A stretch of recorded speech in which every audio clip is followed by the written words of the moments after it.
composé de contenu et de networking et de l'offre de l'écosystème entrepreneurial.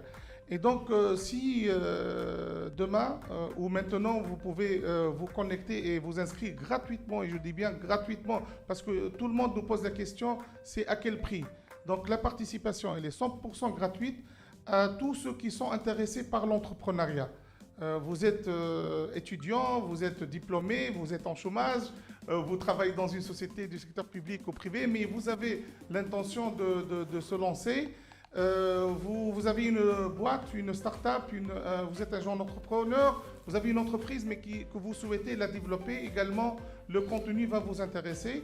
Donc sur une simple inscription gratuite et on se connecte sur la plateforme. Et si on se connecte sur la plateforme pendant les 2 jours, et moi je recommande qu'on fasse la connexion avant quelques jours de l'événement, donc on va accéder à un programme très riche. Tout d'abord, on a un programme de conférence composé de pitch, de panels, de keynotes qui seront animés par des experts, des entrepreneurs, des décideurs de l'administration et des décideurs publics. Également, on aura un programme de workshop qui vont être animés par à peu près 40 experts nationaux et internationaux. Le programme, il est sur le site www.rieda.tn et tous les workshops seront exclusivement animés en ligne sur la plateforme et qui vont être diffusés en live sur www.rieda.tn. La troisième activité, c'est les stands d'exposition. Donc, vous pouvez accéder à peu près à une trentaine de stands d'exposition. Et les exposants, cette année, vont animer également leur workshop en ligne. Donc, vous allez voir que ce n'est pas vraiment un événement sur Zoom ou sur Teams. Donc, ce sont des activités qui vont se dérouler sur plusieurs salles en même temps. Et donc, chacun, celui qui va participer, il va consulter, il va visiter le contenu qui l'intéresse. La quatrième activité, au-delà des conférences, des workshops et des expositions, c'est le networking. Et nous, ça va être une plateforme inédite de connexion entre les 10 000 participants. Vous allez vous épanouir, vous allez vivre une expérience où on peut accéder à la liste et ça se voit aujourd'hui. Si vous vous connectez sur la plateforme, vous allez trouver déjà un bon nombre d'inscrits qui dépassent maintenant les 2000 inscrits sur la plateforme. Et on peut bien évidemment préparer à leur envoyer des demandes de connexion, des demandes de rendez-vous. Vous pouvez envoyer des messages et vous pouvez interagir même avec eux sur la plateforme. Donc ce sont les 4 principales activités, mais on n'oublie pas qu'il y a également 2 compétitions. La première, c'est Rieda Challenge et notre ami monsieur Walid Daas, il va présenter combien de participants et combien de candidats. Et également, il y a le nouveau challenge donc organisé par l'API Wikelt Nhoud Bessina ou Tajdid en partenariat avec Inorpi et pour lequel je vais donner la parole maintenant à Si Amour Bouzaweda qui va vous présenter rapidement l'implication de l'API cette année, mais également des informations sur l'idée et la problématique de la compétition. Si Omar, on a fait un projet de partenariat public-privé. Moi, je dirais comment le public et le secteur privé travaillent ensemble. Et il y a un projet sur lequel on collabore depuis quelques mois. Merci Iskander pour cette présentation de cet événement. On a juste le cadre général de l'activité de l'API. L'API est un acteur dans l'écosystème entrepreneuriat, dans l'écosystème des PME, dans l'innovation et dans l'investissement. C'est pourquoi on était là, dans le cadre de ce partenariat entre TPM et l'API, l'Agence de promotion de l'industrie et de l'innovation, pour contribuer à cet événement par ce qu'on a jusque-là et essayer de trouver d'autres piliers, d'autres alternatives pour booster justement ces 4 axes d'intervention au niveau des PME, l'accompagnement, au niveau de l'investissement, de l'innovation et de l'entrepreneuriat. Tout d'abord, cette édition RIEDA 2021, moi je peux donner, si je me permets de la qualifier, je peux donner 3 indices à cette rencontre. Tout d'abord, la digitalisation. C'est un événement qui est à 100% digital. C'est un événement où il va y avoir des interconnexions entre tous les acteurs, tous les intervenants, tous les participants. Il va y avoir un salon digital, un salon virtuel, il va y avoir des participations à distance. Donc c'est pourquoi et c'est le post-Covid, c'est le Covid qui a obligé. Donc le monde a changé de comportement à tous les niveaux. C'est pourquoi je donne le premier indice à cet événement, la digitalisation. La digitalisation, généralement chez nous, est comme spécialité de nos jeunes. Donc le deuxième indice, je peux donner les jeunes. Aujourd'hui, nos jeunes, nous avons à peu près 1 million de jeunes qui sont en chômage, qui ne suivent pas des cycles de formation. Nous avons un taux de chômage élevé, donc le deuxième indice, c'est la jeunesse. C'est pourquoi cet événement va contribuer à réduire le taux de chômage, à embaucher, à aider les jeunes, les porteurs d'idées, les créateurs à trouver des entreprises, à créer des entreprises, à participer à la création de richesses, à la réduction du taux de chômage, à l'augmentation de taux d'entrepreneuriat à travers une bonne inspiration. Et ce genre d'événement ne peut que leur faciliter et améliorer l'inspiration chez eux pour que ces jeunes-là contribuent donc à la croissance économique du pays. Et cette croissance économique ne peut venir que par l'emploi, que par l'entrepreneuriat. Donc, à mon avis, le troisième indice de cette édition, c'est l'entrepreneuriat. C'est pourquoi il va y avoir des expositions des institutions d'appui et d'accompagnement à ces jeunes. Il va y avoir des expositions, des espaces qui sont dédiés pour ces jeunes-là, pour booster leurs idées, pour transformer leurs idées en projets. Et il va y avoir aussi des discussions et des fonds, des pitchs, des méthodes de pitcher leurs projets. Donc c'est l'occasion propice pour eux pour présenter les projets, pour créer leurs propres projets et pourquoi pas les développer. Donc à travers il va y avoir aussi des témoignages, des expériences, des success stories. Il va y avoir un espace dédié à l'interconnexion entre tous les acteurs, entre les partenaires pour créer des projets. Donc c'est pourquoi aussi il va y avoir à côté de l'e-challenge organisé par RIEDA ou par TPM, nous allons organiser au niveau de l'API un challenge qu'on a appelé API Challenge. Et à cette occasion, c'est en partenariat avec l'Innovi. Et l'Innovi qui est financé par l'Union européenne et mise en œuvre par Expertise France. Et je les remercie à cette occasion d'avoir dédié des prix à ce challenge-là, qui est un challenge dédié, on l'a appelé Best Innovative Startup, pour les entreprises hébergées au sein du réseau national des pépinières d'entreprises, qui compte 28 espaces répartis sur les 24 gouvernorats de la Tunisie. Et nous avons déjà ouvert les candidatures, les participations, les adhésions. On a jusque-là une trentaine de participants. Nous comptons donc donner des prix pour les 3 premiers lauréats. Et les sujets s'intéressent aux actions ou aux mesures prises pour résister contre le Covid, contre cette crise sanitaire.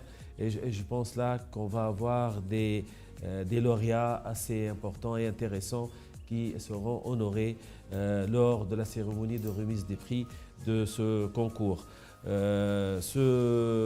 Cet événement RIED 2021, lors de laquelle on va présenter des sujets très très importants comme l'audace, l'optimisme, le financement alternatif, l'appui, l'accompagnement. Je pense que ça va être une occasion propice pour booster l'esprit d'entrepreneuriat et aider à créer les projets. J'espère que je n'étais pas lent pendant cette petite présentation et donc à très bientôt. J'espère une présence assez importante. Jusque-là, les chiffres sont prometteurs et je pense avec l'inscription d'à peu près 100 ou 200 000 jusque-là sera à la portée si on essaie de booster cet esprit de participation et cet esprit de collaboration entre tous les acteurs. Chacun de son côté, on peut arriver à battre un record de participation pendant cet événement, puisque la digitalisation, ce n'est pas que la Tunisie. On peut travailler et booster et cravacher dur pour arriver à concrétiser notre rêve de participation en nombre. D'accord, tout à fait. C'est l'avantage du digital. Que bien sûr, nous, on cherche l'impact direct pendant les 2 jours de l'événement, mais certainement, après l'événement, on cherche un impact beaucoup plus important parce qu'aujourd'hui, c'est viral et la sensibilisation, elle peut atteindre des dizaines de milliers de personnes.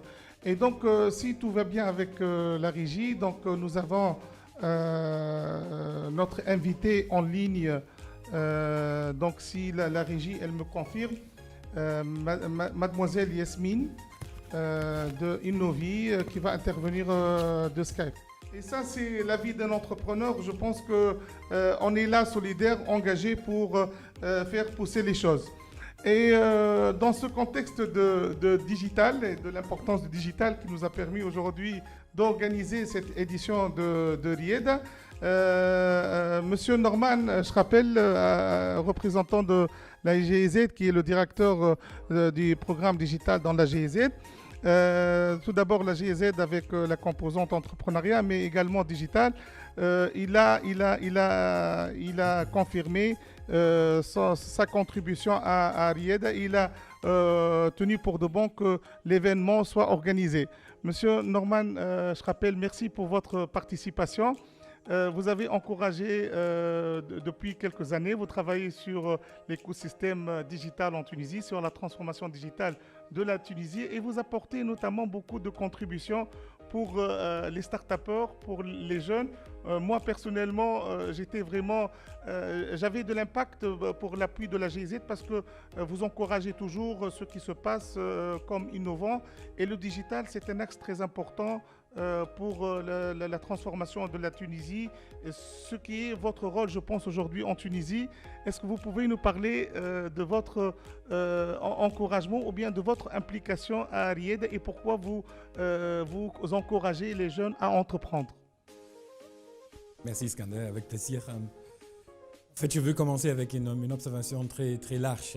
Nous sommes dans une phase pas du tout facile avec la crise globale de Covid-19 qui vient aussi d'être une crise économique d'une certaine manière. Et je pense le salon, cet événement, mais aussi le travail de TPM, c'est très très important parce que ça démontrait déjà en fait qu'est-ce qu'il faut de faire. Il faut de réfléchir une business model en 2021, comment en fait ça peut passer, c'est quoi le business de l'avenir, et ça c'est de la transformation digitale d'une certaine manière. Et je pense TPM même a démontré avec cet événement qu'est-ce qu'il faut de faire. Il faut vraiment aller vers transformer des produits, transformer des entreprises, créer des compétences nécessaires pour la mise en place, etc. Et je pense que ça soulignait déjà un peu l'économie en Tunisie, qu'est-ce qu'il faut de faire pour l'économie de Tunisie. Je pense que TPM peut être un exemple très très très bien qui démontrait ça avec cet salon et aussi des autres éditions. Je veux souligner aussi un peu l'ambition de cet événement. Ça touche très bien en fait notre travail avec la GIZ en Tunisie, comme tu as dit. En fait, on a un grand focus sur la création d'emplois. On a un grand focus pour l'appui de l'écosystème des entrepreneuriats, ou des entrepreneurs, des startups, mais pas juste des startups, ça c'est aussi un peu plus large. Et avec cette crise où nous sommes maintenant, en fait, c'est certainement une question, qu'est-ce qu'il faut de faire? Et moi, je pense l'offre de cet événement, ça touche très très bien pour préparer les jeunes, préparer des entreprises, préparer toute l'économie tunisienne pour l'avenir. Et ça, c'est certainement un investissement dans le digital, mais aussi dans de nouvelles compétences, dans de nouveaux business models. Moi, je pense avec l'événement même, la Tunisie va démontrer nous sommes prêts avec tout ce qui vient, mais aussi ça va démontrer un peu qu'est-ce qu'il faut de faire pour nous préparer. Et moi, je pense, sans être très radical, il y a un changement global avec la crise Covid-19 et vraiment tout le monde, les étudiants, les entreprises, les startups, etc. Il faut de réfléchir comment on veut imaginer notre avenir et qu'est-ce qu'il faut de faire. Donc c'est un peu large. Je vais terminer avec une attente peut-être dans ce salon. Certainement, on va voir des problèmes, des challenges côté mise en place avec les plateformes, etc. Nous, on a parlé avant. En fait, c'est pas juste fournir une infrastructure et fournir les plateformes, c'est aussi former les participants d'une certaine manière qui est nécessaire. Mais je pense que ça, c'est déjà le travail de cet événement, de créer des compétences pour utiliser les plateformes pour participer, etc. À la même temps, je pense que ça crée quelque chose de totalement nouveau. Et je demandais à tous les participants d'être innovants déjà dans les discussions, dans le networking, dans réfléchir qu'est-ce que je peux fournir dans la discussion importante pour la Tunisie et l'entrepreneuriat de l'avenir. Donc je pense que c'est vraiment une responsabilité partagée, pas juste pour les organisateurs ou tous les partenaires qui sont ici, mais aussi pour les participants. Donc ça, c'est une attente. La deuxième attente, c'est on va avancer avec ça. Il faut apprendre quelque chose, il faut avoir un impact. Donc tout ce qui va être fourni comme contenu, c'est important vraiment de traduire dans quelque chose qui va avoir un impact pour votre employabilité, pour votre business, pour votre idée d'avoir une start-up, par exemple. Donc, j'ai beaucoup d'attentes. Moi, je suis sûr que cet événement va aider pour arriver à tout ça. Donc, nous sommes fiers vraiment d'être partenaires dans cet événement. Merci beaucoup Norman. Tout à fait d'accord avec vous. Nous, cette année, c'est la thématique de Riyad, c'est la résilience des entrepreneurs face à la Covid. Et nous, on montre vraiment et on souhaite montrer comment les entrepreneurs ont pu montrer cette résilience. Et on veut partager ça avec tout le monde parce que je sais que c'est pas facile. Le contexte politique, économique, la crise sanitaire, c'est très difficile, mais nous, on doit montrer cette résilience et c'est à nous de faire ça, qu'on soit engagés et solidaires tout le monde. Merci pour cet encouragement et ces mots et on invite vraiment toute la jeunesse tunisienne à se connecter parce que ça va être un grand challenge pour nous et pour vous également. Et je passerai la parole directement à Madame Dalil Dalhoumi de l'APIA pour nous parler, parce qu'en off, on a parlé de l'importance de l'innovation et je pense que l'APIA, elle est au cœur de l'innovation en matière, donc bien évidemment, même dans le secteur de l'agriculture. Madame Dalila, pouvez-vous nous parler de pourquoi l'APIA participe à cette édition de Riyad? Shukran, Siskander. Comme vous venez de le dire, je suis Dalila Dalhoumi, je représente l'APIA, وكالة النهوض بالاستثمارات الفلاحية. Je suis ingénieure, je suis experte en innovation et en développement de l'entrepreneuriat dans les chaînes de valeur agricoles. On participe pour cette année au Salon Riyad par, comme d'habitude, un stand d'exposition, mais également pour cette année, on va animer un atelier de travail portant sur l'innovation à l'appui de l'entrepreneuriat dans le secteur agricole et dans les chaînes de valeur agricoles. Et là, j'invite les jeunes à assister et à participer à cet atelier de travail. L'innovation dont on parle, ce n'est pas obligatoirement la haute technologie. Donc pour nous, l'innovation, on parle même des petites innovations qui, là, tout au long de la chaîne de valeur agricole, qui touche à l'ensemble de la chaîne de valeur agricole. L'innovation dont on parle, surtout avec le contexte sanitaire actuel, on parle d'une innovation qui facilite, qui met à la disposition de l'exploitant agricole des outils et des approches de l'autonomie avec les circonstances de Covid-19. Donc on parle d'une innovation qui facilite en quelque sorte ou bien qui améliore la productivité des petites exploitations agricoles, surtout que, sachant Iskander, que le secteur agricole tunisien est basé plutôt sur les petites exploitations agricoles. Donc améliorer la productivité, vraiment c'est un défi, améliorer la productivité des petites exploitations agricoles. L'innovation dont on parle également, c'est l'innovation qui aide à la bonne gestion des ressources naturelles tunisiennes qui sont déjà limitées. Mais également, on parle d'une innovation qui facilite la vie de la femme rurale. On parle d'une innovation qui aide et facilite le travail journalier de la femme rurale. Donc, surtout ce besoin en innovation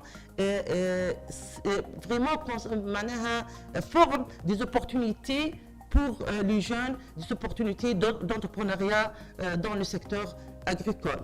Donc et là, j'invite les jeunes à identifier ces innovations dans leur écosystème et de développer ces idées innovantes et développer leur start-up basées sur ce besoin en innovation. Et la question qui se pose là, donc, c'est le rôle de l'APIA dans ce contexte-là. Donc on parle d'innovation, quel rôle a joué par l'APIA? Là, je voudrais bien signaler que l'APIA, ça fait quelques années, depuis 2016, qui s'est engagé dans une réflexion dans l'objectif de s'inscrire dans cette logique d'innovation. Actuellement, l'APIA, on a préparé notre dernière stratégie, donc qui est actualisée. La stratégie de l'APIA, donc l'APIA, on a mis en tête de vision l'innovation. Et l'APIA, aujourd'hui, elle se présente comme catalyseur de l'innovation dans le secteur agricole. Le catalyseur de l'innovation à travers une panoplie de promotions et des avantages accordés à l'innovation. اللي هم مضمنين في قانون الاستثمار.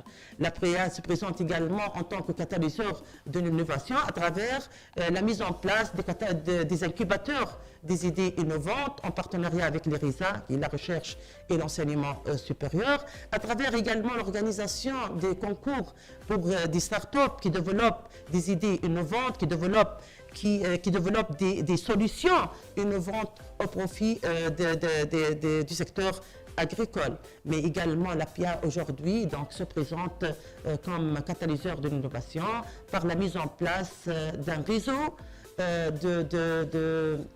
de partenaires pour promouvoir l'entrepreneuriat, promouvoir l'investissement à travers des partenariats publics-privés, PPP, à travers l'encouragement, le développement de l'agriculture contractuelle en tant qu'outil de développement des chaînes de valeur.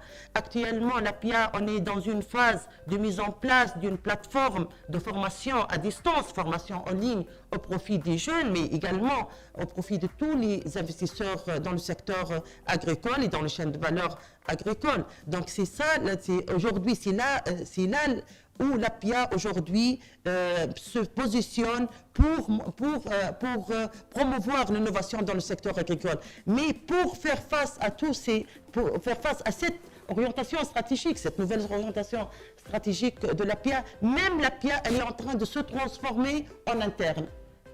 Donc actuellement, l'APIA, elle s'est lancée dans une phase, dans un processus de transformation digitale. Donc ça, c'est en cours. L'APIA, actuellement, on a lancé également un processus de mise en place d'un mécanisme de management de l'innovation au sein de l'APIA. C'est tout un chantier donc au sein de l'APIA et tous ces sujets-là donc en relation soit avec les nouvelles missions de l'APIA, soit avec l'innovation dans le secteur agricole, soit avec les idées innovantes qui pourraient être donc des opportunités pour nos jeunes pour créer leurs projets autour des innovations tout le long de la chaîne de valeur agricole. Tous ces gens-là sont invités à l'atelier donc de réflexion et là on va parler ensemble, on va discuter, on va identifier des idées innovantes. Donc tous les jeunes, je vous invite à cet atelier et vous êtes le bienvenu. Merci beaucoup, Madame Dalila. Et bien sûr, comme vous pouvez le remarquer, sur le site, c'est inscrit. Donc, tous les secteurs de l'activité économique sont concernés, l'agriculture, l'industrie, le commerce, l'artisanat. On a un très beau panel pour l'artisanat, les levées de fonds. Donc, vous pouvez vraiment trouver toutes les informations sur les thématiques. Et je pense maintenant on peut rejoindre Madame Essia Nasri via Skype. Je vous donne la parole, Madame Essia. Désolé pour la coupure de l'image. Et juste après, on va faire un petit passage à vous, Madame Essia. De la plateforme HP Life e-learning qui nous permet d'améliorer les compétences managériales des jeunes entrepreneurs. Et à travers ce programme, les experts aident aussi nos entrepreneurs à développer un business model et à finaliser un plan d'affaires bancable.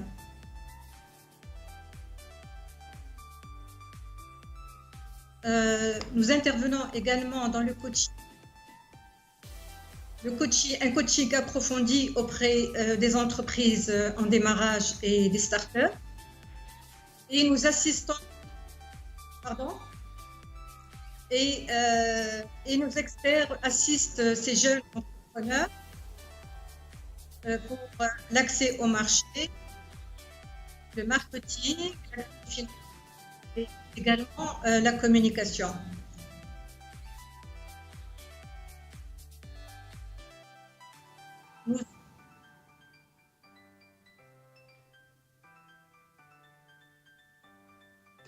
Nous intervenons également pour assister sur le plan technique les entreprises existantes et nous avons développé un partenariat auprès de l'université avec le réseau des IZ pour sensibiliser dès les premières années les jeunes étudiants à l'entrepreneuriat, le statut de l'entrepreneur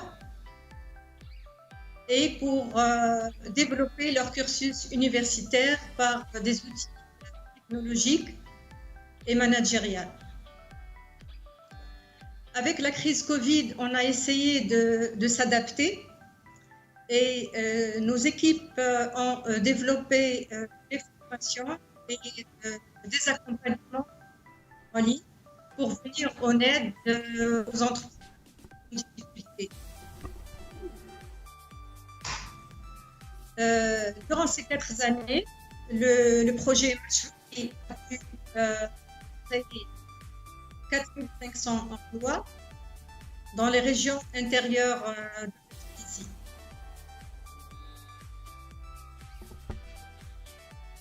Grâce aux efforts déployés par nos experts, 369 emplois ont pu être créés, 122 ont vu le jour, dont 48% sont gérés par des femmes. Et c'est plus de 2900 nouveaux utilisateurs qui ont accédé à la plateforme HP Life e-learning.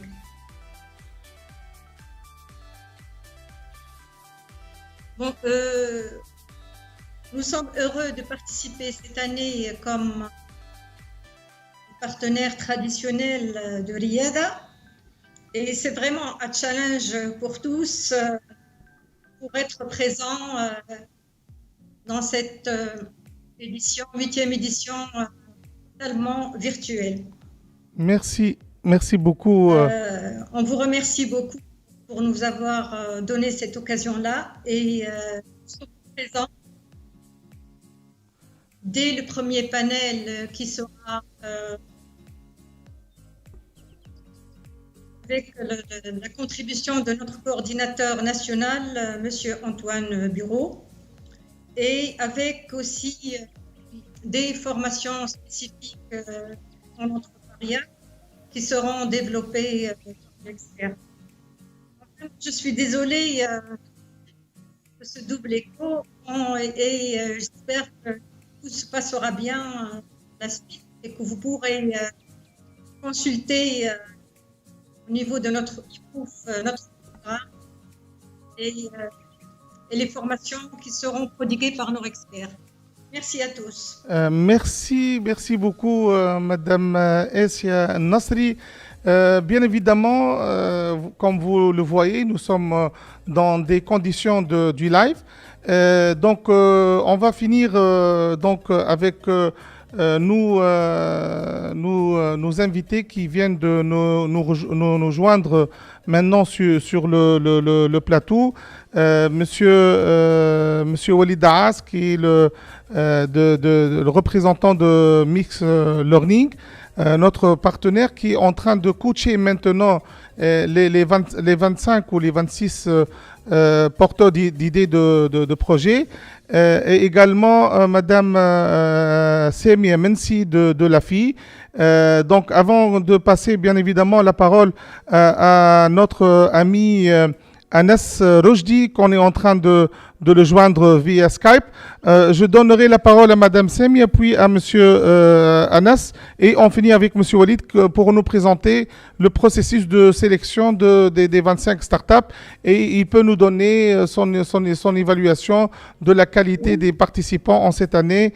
Madame Semia, je vous passe la parole pour nous parler de l'AFI, pourquoi cette année elle sponsorise Rieda.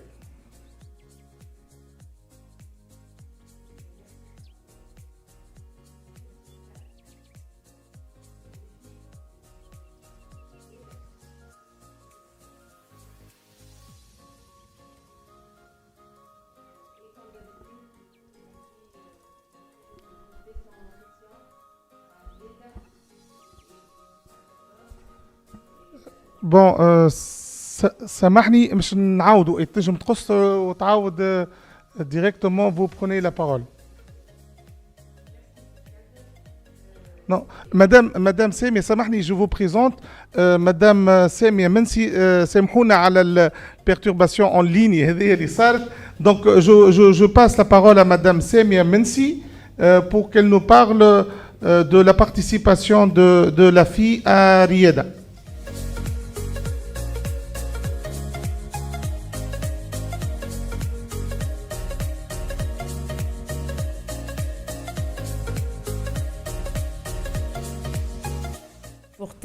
Aux start-upers, aux nouveaux promoteurs, aux jeunes promoteurs qui ont des projets innovants.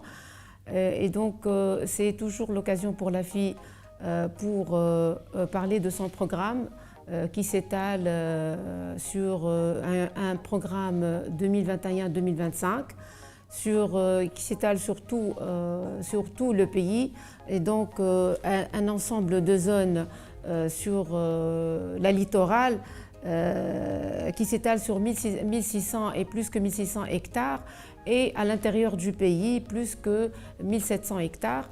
Et elle a insisté, l'AFI, pour que les start-upers aient une place sur les zones industrielles qu'elle offre en général aux grandes firmes, à de grandes sociétés, mais elle a voulu que les start-upers aient aussi leur place.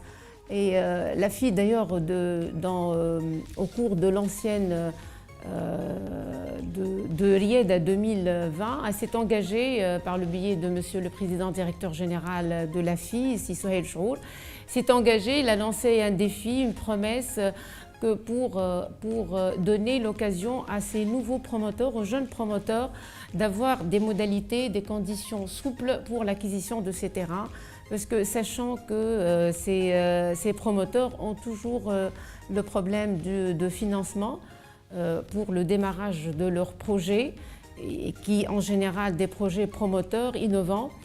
Et donc, dans le cadre de cet engagement, la FI elle a voulu concrétiser cette promesse. Et dans le cadre de la révision de ces textes de loi, l'arsenal juridique de la FI, on a insisté pour que ces nouveaux promoteurs aient une place dans le texte de loi. Et c'est ce qu'on a fait. On a réservé un article dans notre projet de révision de texte de loi, et précisément l'article 14, pour dire que ces start-upers peuvent acheter des terrains à l'Agence foncière industrielle avec des modalités souples et donc spécifiques à ces start-upers. Et pour nous, c'est nouveau. C'est un défi que la FI s'est lancé et qui a concrétisé ses promesses. Et donc, ce texte de loi, il est à un stade très avancé. On a déposé le texte au ministère de tutelle et puis il a été transféré aux services compétents. On l'a déjà négocié et donc ces nouveaux promoteurs auront leur place d'égal à égal à côté des grandes firmes dans des zones industrielles que la FI offre aux industriels en général. Et pour nous, c'est nouveau. Pour nous, c'est une première parce que la FI a toujours vendu ses terrains au canton. Et donc, on a voulu préserver une place aux projets innovants. Et bien sûr, avec des conditions qui sont à l'instar des conditions des sociétés innovatrices, c'est-à-dire que ces promoteurs doivent avoir la capacité managériale pour gérer leurs propres projets. L'idée d'innovation et l'apport technologique en général. On a même préservé une place à ceux qui ont de l'expérience aussi, pas seulement ceux qui ont les nouveaux diplômés, pour que ces idées créatrices aient leur place dans les zones industrielles qu'offre la FI aux grandes firmes telles que l'aéronautique, etc. Merci beaucoup, Madame Semia. Ça se voit qu'il y a un effort d'adaptation et de personnalisation et vous avez tenu vos promesses parce qu'aujourd'hui, vous faites partie prenante de l'écosystème de l'entrepreneuriat en Tunisie puisque votre offre maintenant, elle s'adresse également aux promoteurs innovants, aux promoteurs, même si ça commence petit, mais ils ont un potentiel de croissance important. Merci pour ce mot que vous avez donné.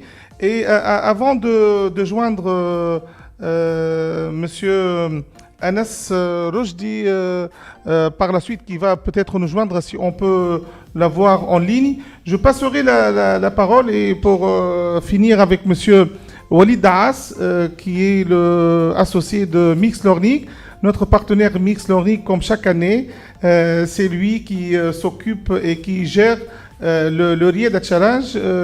Donc, je n'ai pas encore parlé de Riyad Challenge. J'ai voulu finir en beauté avec M. Walid Daas qui va nous donner quoi de neuf à Riyad Challenge et s'il peut nous parler un peu du processus de présélection et quels sont les startups ou les entrepreneurs qui sont maintenant en phase de coaching. Et certainement, il y aura 5 ou 6 finalistes qui vont monter sur le podium le 23 et qui vont présenter et pitcher leur projet devant les investisseurs qui seront présents à côté de nous. Tfadal, Si Walid. Merci beaucoup, Skander. Yatik Saha pour tout le travail qui est en train d'être fait par rapport à l'IED. Vraiment, je suis impressionné par aussi l'engagement des différents acteurs de l'entrepreneuriat. Déjà, le travail qui est en train d'être fait aujourd'hui pour l'entrepreneuriat et notamment pour l'écosystème, par l'écosystème, le concours réellement la qualité et la maturité des projets d'année en année, elle est vraiment visible. Et là, honnêtement, ça fait énormément plaisir. Un travail où il y wassal sur le moyen et le long terme, et là, ça se voit. Pour Riyad Asne, donc comme d'habitude, il y a eu l'appel à candidature qui a été lancé à la fin du mois de janvier. Donc, il y a eu un appel à candidature qui a duré 2 semaines pour donner l'occasion aux startups ou aux porteurs d'idées qui ont pu déposer leur candidature et remplir un formulaire. Nous avons eu 66 formulaires remplis. Sur ces 66 candidatures, donc, il y a eu donc une première sélection, une première présélection sur la base de 4 critères. Et les 4 critères contenus aussi des objectifs associés au concours Riyad Challenge, à savoir il y a l'innovation, il y a le potentiel de développement et plus particulièrement la scalabilité, il y a l'impact sur l'environnement et il y a le profil des fondateurs et de l'équipe de l'entreprise ou du projet. Donc, sur la base de ces 4 critères, il y a eu donc la sélection de 25 projets. En fait, l'idée de base, c'était de retenir un peu moins de projets parce que, comme cette année, c'était une édition spéciale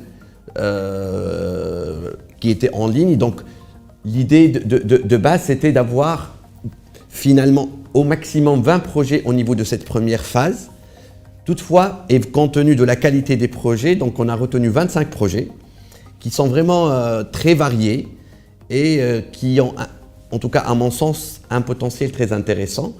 Donc ces 25 projets ont été retenus après donc, la première sélection et depuis vendredi, on travaille avec ces projets pour préparer leur pitching en vue de la demi-finale qui va avoir lieu le samedi prochain. Donc, il y aura en fait 2 demi-finales en parallèle. Pour chaque demi-finale, il y aura donc 10 projets qui seront retenus. Donc, sur les 25, on va retenir 20 projets qui vont donc être donc présentés en ligne devant 2 jurys d'investisseurs et d'acteurs de l'écosystème. Et donc, pour chaque demi-finale, il y aura 3 finalistes qui vont être retenus. Et qui vont donc, finalement, on aura 6 finalistes qui vont présenter devant un jury final pour retenir les 3 lauréats de cette édition. Donc voilà, je ne sais pas s'il y a des... Merci, mais je pense que cette année, on a prévu les 20 demi-finalistes, mais le nombre était plus important. Et chaque fois, je trouve que le nombre il est plus important, donc il y a un engouement à Riyad et à ce que les jeunes donc participent à Riyad en tant que challenger pour pitcher. Et ça, c'est très important parce qu'au-delà du prix qui n'est pas, à mon avis, qui n'est pas le plus important, mais c'est la communication, c'est la présence devant c'est-à-dire le public, devant les investisseurs, et c'est d'ouvrir de nouvelles opportunités pour qu'ils soient identifiés et repérés de la part des investisseurs. Merci beaucoup Walid, je sais que c'est un grand travail et cette année, vraiment vous avez, malgré le contexte très difficile, vous avez vraiment été toujours donc, à la disposition de l'équipe de Riyad et des jeunes afin de faire le coaching et d'accompagner ces jeunes pour pitcher dans la finale. Et la grande finale, elle sera le mardi à partir de 9h du matin, comme on l'a déjà indiqué avec Si Omar Bouzaoui, le directeur général de l'API, et Si Walid As. Maintenant, je pense que notre ami Anas Roujdi de Novation City, également qui nous rejoint via Skype. Et cette année, Novation City, elle est sponsor de Riyad. Et Anas, si tu m'écoutes bien, je te laisse la parole pour nous parler de la participation de Novation City à Riyad cette année. Bon, en tout cas, le temps qu'on peut rejoindre Monsieur Anas Roujdi de Novation City qui ont de très beaux programmes dédiés aux jeunes. Et on sait que Novation City à Sousse font un travail remarquable. Je tiens à remercier pour finir tous les partenaires de Ried cette année. Nous savons que le défi il est important. Nous, on n'a pas baissé les bras malgré tous les petits problèmes techniques. Bien évidemment, la plateforme elle est ouverte à tout le monde sur www.ried.tn et l'inscription elle est totalement gratuite à tous les jeunes. En tout cas, pour le temps qu'on puisse joindre Anas, sachez que la plupart des workshops et des conférences, une bonne partie a été enregistrée à l'avance, mais on va les diffuser en mode live. Et je dois insister que toutes les interventions seront enregistrées et peuvent être consultées après l'événement. Bien entendu, vous n'allez pas pouvoir visionner et regarder toutes les vidéos pendant les 2 jours de l'événement, mais on va vous donner la possibilité d'intervenir, de les visionner après l'événement à tête reposée, tout en restant chez vous. Merci beaucoup pour avoir suivi cette conférence de presse. Rendez-vous. Alors, Anas Rojdi, voilà. Je suis le directeur innovation à Novation City. اليوم باش نحكي لكم شويه على salon Ried ou notre participation en tant que sponsor et surtout l'intérêt d'avoir participé à Ried aujourd'hui qui est l'événement incontournable في الساحه نتاع l'innovation et l'entrepreneuriat. Alors, Novation City, c'est la société qui gère la technopole de Sousse et d'autres zones économiques. Et pour nous, c'est très important d'être présent en Ried parce que c'est l'endroit où les différents acteurs de l'écosystème, à la fois de l'entrepreneuriat et de l'innovation, se rencontrent. À Ried, justement, on va pouvoir être en contact avec nos partenaires, bailleurs de fonds, avec nos partenaires aussi académiques et institutionnels. On va être en contact avec nos clients qui sont des industriels ou des startups et on va être en contact aussi avec les futurs en fait justement acteurs, les jeunes, les entrepreneurs, les étudiants, etc. Donc aujourd'hui ce salon pour nous c'est l'endroit idéal pour justement créer cette dynamique en Tunisie et c'est pour ça que chaque année on participe et on sponsorise en fait ce salon. L'Youma, bien sûr, la situation Covid fait que on va être en digital, en 100% digital et c'est excellent. On est dans l'ère du temps. Aujourd'hui, tout ce qui est communication donc en entreprise par l'usage des technologies digitales est très répandu, surtout à l'international et il est nécessaire justement qu'on puisse nous-mêmes maîtriser ces outils et de les utiliser, maximiser en fait l'impact de ce qu'on appelle le outreach, c'est-à-dire maximiser l'atteinte de la cible en termes de communication, etc. Voilà, donc je souhaite à tout le monde un très bon salon. Donc n'hésitez pas justement à visiter virtuellement le stand de Novation City. Aujourd'hui, notre participation se fait dans le cadre du programme du Centre Industrie 4.0. Qui est un programme donc sous l'égide du ministère de l'Industrie et en partenariat avec la GIZ. Voilà, donc bon salon à tout le monde. Merci. Et merci beaucoup. Merci beaucoup Anas pour cette présentation et je finis bien entendu avec un grand remerciement à toute l'équipe de TPM qui travaillent jour et nuit pour réussir cette édition. Et également les sponsors qui n'étaient pas présents avec nous aujourd'hui, mais qui sponsorisent et qui appuient Rieda, notamment la BIAT, l'UBCI et la STB. Bien entendu, il y a des banques qui participent cette année. Bravo à toute la communauté des entrepreneurs. Donc soyons résilients et soyons optimistes et travaillons ensemble, on s'engage ensemble et à très bientôt la semaine prochaine, mardi et mercredi, 23 et 24 février en ligne sur une adresse et c'est une participation 100% gratuite www.rieda.tn. Merci beaucoup, merci à mes invités de leur appui. C'est la Tunisie qui bouge, c'est la Tunisie qui est positive et là on voit beaucoup de choses à faire en post-Covid. Merci, à très bientôt.